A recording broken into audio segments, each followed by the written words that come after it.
ആഗോള ബിസിനസ് ഭൂപടത്തിൽ ദശാബ്ദങ്ങളുടെ കഠിനാധ്വാനം കൊണ്ട് നമ്മൾ കെട്ടിപ്പടുക്കുന്ന വലിയ ബിസിനസ് സാമ്രാജ്യങ്ങൾ വെറും മണിക്കൂറുകൾക്കുള്ളിൽ തകർന്നടിയാമെന്ന് നിങ്ങൾക്ക് വിശ്വസിക്കാൻ പറ്റുമോ? വിശ്വസിച്ചേ പറ്റൂ. അന്താരാഷ്ട്ര തലത്തിൽ ഉണ്ടാകുന്ന ഭൗമരാഷ്ട്രീയ പ്രതിസന്ധികളും നയതന്ത്രപരമായ വിയോജിപ്പുകളും എങ്ങനെയൊക്കെയാണ് വലിയ കോർപ്പറേറ്റ് സ്ഥാപനങ്ങളുടെ നിലനിൽപ്പിനെ ബാധിക്കുന്നത് എന്നതിന്റെ ഏറ്റവും ഞെട്ടിക്കുന്ന ഒരു വാർത്തയാണ് ഇപ്പോൾ പുറത്തു വരുന്നത്.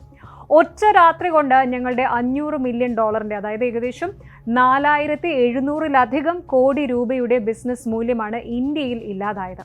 വെളിപ്പെടുത്തുന്നത് മറ്റാരുമല്ല, തുർക്കി ആസ്ഥാനമായി പ്രവർത്തിക്കുന്ന പ്രമുഖ വ്യോമയാന സേവന കമ്പനിയായ സെലിബി ഗ്രൂപ്പിന്റെ ചെയർപേഴ്സൺ കാനൻ സെലിബിയോഗ്ലു ആണ്.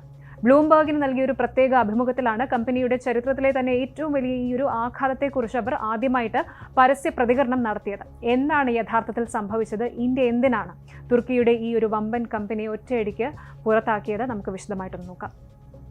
സെലിബി ഏവിയേഷന്റെ ഇന്ത്യയിലെ ഈ പെട്ടെന്നുള്ള പതനത്തിന് വഴിതെളിച്ച പശ്ചാത്തലം മനസ്സിലാക്കണമെങ്കിൽ 2025 മെയ് മാസത്തിൽ ദക്ഷിണേഷ്യയിൽ ഉടലെടുത്ത കടുത്ത സൈനിക പ്രതിസന്ധിയെക്കുറിച്ച് നമ്മൾ അറിയണം.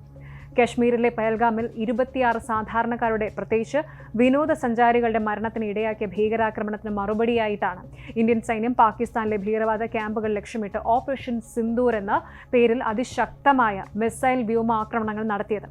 ഈ അതിശക്തമായ സൈനിക നടപടിയെ തുടർന്ന് ഇരു രാജ്യങ്ങളും തമ്മിൽ അതിർത്തിയിൽ കടുത്ത യുദ്ധസമാനമായ സാഹചര്യം ഉണ്ടാവുകയും വ്യോമ അതിർത്തികൾ വരെ അടച്ചിടേണ്ടി വരികയും ചെയ്തു. 4 ദിവസത്തോളം നീണ്ടുനിന്ന കടുത്ത മിസൈൽ ഡ്രോൺ യുദ്ധത്തിനൊടുവിൽ മെയ് 10-നാണ് ഒരു വെടിനിർത്തലുണ്ടായത്. എന്നാൽ ഈ കടുത്ത പ്രതിസന്ധി ഘട്ടത്തിൽ തുർക്കി പരസ്യമായി പാകിസ്ഥാനെ പിന്തുണയ്ക്കുകയാണ് ചെയ്തത്. ഇന്ത്യക്കെതിരെയുള്ള സൈനിക നീക്കങ്ങൾക്കായിട്ട് പാകിസ്ഥാന് അത്യാധുനികമായ 350-ലധികം ബെയ്രക്തർ TB2, ആസസ് ഗാർഡ്, അതുപോലെ സോംഗാർഡ് ഡ്രോണുകൾ തുർക്കി വിതരണം ചെയ്തതായും ചില തുർക്കി സൈനിക ഉദ്യോഗസ്ഥർ പാകിസ്ഥാനെ സഹായിക്കാൻ നേരിട്ടെത്തിയതായിട്ടും ഇന്റലിജൻസ് റിപ്പോർട്ടുകൾ പുറത്തുവന്നു.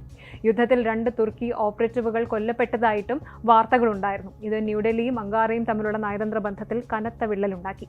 ഭീകരവാദത്തിനെതിരെ വിട്ടുവീഴ്ചയില്ലാത്ത നിലപാട് സ്വീകരിക്കുന്ന ഇന്ത്യ തങ്ങളുടെ ദേശീയ സുരക്ഷയ്ക്ക് ഭീഷണിയാകുന്ന രാജ്യങ്ങളുമായിട്ട് ബന്ധമുള്ള ബിസിനസ് സ്ഥാപനങ്ങളെ കർശനമായിട്ട് നിരീക്ഷിക്കാൻ തുടങ്ങി. ഇതിന്റെ സ്വാഭാവികമായ തുടർച്ചയായിരുന്നു തന്ത്രപ്രധാനമായ ഇന്ത്യൻ വിമാനത്താവളങ്ങളിൽ ഗ്രൗണ്ട് ഹാൻഡ്ലിംഗ്, കാർഗോ സേവനങ്ങൾ നൽകിയിരുന്ന സെലിബിക്കെതിരെയുള്ള കടുത്ത നടപടി. 2025 മെയ് 15-നാണ് ഇന്ത്യയിലെ bureau of civil aviation security BCAS Celebi ഏവിയേഷന്റെ സുരക്ഷാ അനുമതികൾ അടിയന്തരമായിട്ട് റദ്ദാക്കിക്കൊണ്ട് ഉത്തരവിറക്കിയത്.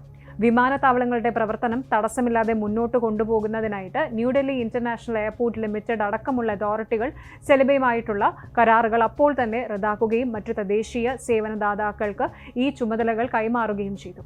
തങ്ങളുടെ ബിസിനസ് മൂല്യം ഒറ്റ ദിവസം കൊണ്ട് 0 മാറിയെന്ന് കാനൻ സെലിബിയോഗ്ലു തന്റെ അഭിമുഖത്തിൽ അങ്ങേയറ്റം വേദനയോടെ ഓർത്ത് പറഞ്ഞു. കമ്പനിയുടെ കീഴിലുണ്ടായിരുന്ന അത്യാധുനിക യന്ത്ര സാമഗ്രികളും കോടിക്കണക്കിന് രൂപ വില വരുന്ന ഉപകരണങ്ങളും ഇന്ത്യൻ അധികൃതർ പെട്ടെന്ന് തന്നെ പിടിച്ചെടുത്തു. അതിലുപരിയായിട്ട് കമ്പനിയിൽ ജോലി ചെയ്തിരുന്ന 10,000-ഓളം ജീവനക്കാരെ ഒറ്റ ദിവസം കൊണ്ട് മറ്റൊരു കമ്പനിയിലേക്ക് മാറ്റുകയും ചെയ്തു. പണം നഷ്ടപ്പെട്ടതിനേക്കാൾ തങ്ങളെ വിഷമിപ്പിച്ചത് വർഷങ്ങളായിട്ട് ഓരോ ഘട്ടമായിട്ട് നെയ്തെടുത്ത ഒരു വലിയ സംരംഭം ഇത്തരത്തിൽ ഇല്ലാതായി എന്നതാണ് എന്നവർ പറയുന്നുണ്ട്. ഇന്ത്യൻ വ്യോമയാന മേഖലയുടെ വളർച്ചയിൽ തങ്ങൾ വലിയ പങ്ക് വഹിച്ചിട്ടുണ്ട് എന്നും ഇന്ത്യ തങ്ങളുടെ രണ്ടാമത്തെ വീടായാണ് കണ്ടിരുന്നതെന്നും അവർ കൂട്ടിച്ചേർക്കുന്നുണ്ട്. ഡൽഹി, മുംബൈ, ബംഗളൂരു, ഹൈദരാബാദ്, ചെന്നൈ ഉൾപ്പെടെ 9 പ്രമുഖ ഇന്ത്യൻ വിമാനത്താവളങ്ങളിലായിട്ട് പ്രതിവർഷം 58,000-ഓളം വിമാന സർവീസുകൾ കൈകാര്യം ചെയ്തിരുന്ന 2024-ൽ മാത്രം കോടിക്കണക്കിന് വരുമാനം ഉണ്ടാക്കിയ ഒരു വലിയ പ്രസ്ഥാനമാണ് ഏതാനും മണിക്കൂറുകൾ കൊണ്ട് ഇന്ത്യയിൽ നിന്നും തുടച്ചു നീക്കപ്പെട്ടത്.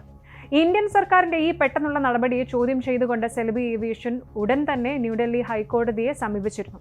തങ്ങൾക്ക് തങ്ങളുടെ ഭാഗം വിശദീകരിക്കാനോ മുൻകൂട്ടി നോട്ടീസ് നൽകാനോ ഇന്ത്യൻ അധികൃതർ തയ്യാറായില്ല എന്നതായിരുന്നു അവരുടെ പ്രധാന വാദം. കഴിഞ്ഞ 17 വർഷമായി ഇന്ത്യയിൽ ഒരു സുരക്ഷാ വീഴ്ച പോലും വരുത്താതെയാണ് തങ്ങൾ പ്രവർത്തിച്ചതെന്നും 2025 നവംബറിൽ 5 വർഷത്തേക്ക് തങ്ങളുടെ സുരക്ഷാ അനുമതി രാജ്യം പുതുക്കി നൽകിയതായിരുന്നുവെന്നും അവർ കോടതിയിൽ ചൂണ്ടിക്കാട്ടി. കൂടാതെ സെലിബി ഒരു സ്വകാര്യ കമ്പനിയാണെന്നും തുർക്കി സർക്കാരുമായി അതിന് യാതൊരുവിധ ബന്ധവുമില്ല എന്നും കമ്പനിയുടെ 65% ഓഹരികളും അന്താരാഷ്ട്ര നിക്ഷേപകരുടെ കൈകളിലാണ് എന്നും അവർ വാദിച്ചു. തുർക്കി പ്രസിഡന്റ് റജബ് തൊയ്യബ് എർദോഗാന്റെ മകൾക്ക് കമ്പനിയിൽ പങ്കാളിത്തമുണ്ടെന്ന രീതിയിൽ ഇന്ത്യയിൽ പ്രചരിച്ച വാർത്തകൾ അടിസ്ഥാനരഹിതമാണ് എന്നും അവർ വ്യക്തമാക്കിയിരുന്നു. എന്നാൽ 2025 ജൂലൈ മാസത്തിൽ വിധി പ്രസ്താവിച്ച് ഡൽഹി ഹൈക്കോടതി കമ്പനിയുടെ ഹർജി പൂർണ്ണമായും തള്ളിക്കളയുകയായിരുന്നു. Better to be safe than sorry, അതായത് ദേശീയ സുരക്ഷയുടെ കാര്യത്തിൽ ഒരു വിട്ടുവീഴ്ചയ്ക്കും തയ്യാറല്ല എന്ന നിലപാടാണ് കോടതി സ്വീകരിച്ചത്. സർക്കാർ കോടതിയിൽ സമർപ്പിച്ച അതീവ രഹസ്യമായ സുരക്ഷാ രേഖകൾ പരിശോധിച്ച ശേഷമാണ് കോടതി തീരുമാനത്തിലെത്തിയത്. എയർപോർട്ടുകളിലെ ഗ്രൗണ്ട് ഹാൻഡ്ലിംഗ് കമ്പനികൾക്ക് വിമാനങ്ങളുടെ ഇന്റേണൽ സംവിധാനങ്ങൾ, യാത്രക്കാരുടെ ഡീറ്റെയിൽസ്, അതുപോലെ കാർഗോ ശൃംഖലകൾ, റൺവേ പോലുള്ള അതീവ സുരക്ഷാ മേഖലകൾ എന്നിവയിലേക്ക് നേരിട്ട് ഒരു എൻട്രി ഉള്ളതിനാൽ ചാരവൃത്തിക്കോ മറ്റോ സാധ്യതയുണ്ട് എന്ന സർക്കാരിന്റെ വാദം കോടതി അംഗീകരിച്ചു. സർക്കാരിന്റെ രഹസ്യ സുരക്ഷാ വിലയിരുത്തലുകളെ മറികടക്കാൻ കോർപ്പറേറ്റ് അവകാശങ്ങൾക്ക് കഴിയില്ല എന്നൊരു വലിയൊരു നിയമപരമായ മാതൃകയാണ് ഇതിലൂടെ ഇന്ത്യ മുന്നോട്ട് വെച്ചത്. സെലിബി ഏവിയേഷന്റെ ഇന്ത്യയിൽ നിന്നുള്ള ഈ ഒരു അപ്രതീക്ഷിത പുറത്താക്കൽ ആഗോള ബിസിനസ് രംഗത്തിന് വലിയൊരു മുന്നറിയിപ്പാണ് നൽകുന്നത്. പ്രത്യേകിച്ച് വിദേശ നിക്ഷേപങ്ങളെ ആശ്രയിച്ച് വളരുന്ന കമ്പനികൾക്ക് തങ്ങളുടെ മാതൃരാജ്യത്തിന്റെ വിദേശ നയങ്ങളും നയതന്ത്ര നിലപാടുകളും എത്രത്തോളം നിർണായകമാണ് എന്ന് ഈ ഒരു സംഭവം തെളിയിക്കുന്നു. ഒരു കമ്പനി എത്രത്തോളം വലിയ നിക്ഷേപം നടത്തിയാലും സുതാര്യമായി പ്രവർത്തിച്ചാലും ഭൗമരാഷ്ട്രീയ പ്രതിസന്ധികളിൽ രാജ്യങ്ങൾ തമ്മിൽ കനത്ത വിയോജിപ്പുകൾ ഉണ്ടാകുമ്പോൾ ഇത്തരം കടുത്ത നടപടികൾക്ക് അവ ഇരയാകും. ഇന്ത്യയെ പോലെയുള്ള ഒരു വലിയ വിപണിയിൽ നിന്നും ഒറ്റയടിക്ക് പുറത്താക്കപ്പെടുന്നത് ഏതൊരു വലിയ ആഗോള കോർപ്പറേഷനും താങ്ങാൻ കഴിയുന്നതിലും അപ്പുറമുള്ള സാമ്പത്തിക ആഘാതമാണ് സൃഷ്ടിക്കുക. സെലിബിയുടെ ഇന്ത്യയിലെ ആസ്തികളും യന്ത്രസാമഗ്രികളും വിറ്റഴിക്കാനുള്ള ആസ്തികളുടെ പട്ടികയിലാണ് കമ്പനി ഇപ്പോൾ ഉൾപ്പെടുത്തിയിരിക്കുന്നത്. ദേശീയ സുരക്ഷയുടെ കാര്യത്തിൽ വിട്ടുവീഴ്ചയില്ലാത്ത ഇന്ത്യയുടെ കർശനമായ നിലപാട് മറ്റ് വിദേശ കമ്പനികൾക്കും തങ്ങളുടെ തന്ത്രങ്ങൾ പുനഃപരിശോധിക്കാൻ പ്രേരിപ്പിക്കുന്ന ഒന്നാണ്. വരും കാലങ്ങളിൽ ആഗോള നിക്ഷേപകർക്ക് കേവലം വിപണിയിലെ ലാഭസാധ്യതകൾ മാത്രമല്ല, രാജ്യങ്ങൾ തമ്മിലുള്ള നയതന്ത്ര ബന്ധങ്ങളുടെ സുസ്ഥിരത കൂടി തങ്ങളുടെ റിസ്ക് അസസ്മെന്റിന്റെ ഭാഗമാക്കേണ്ടി വരും. കൂടുതൽ വാർത്തകൾക്ക് news 18 Keralam YouTube channel subscribe ചെയ്യുക.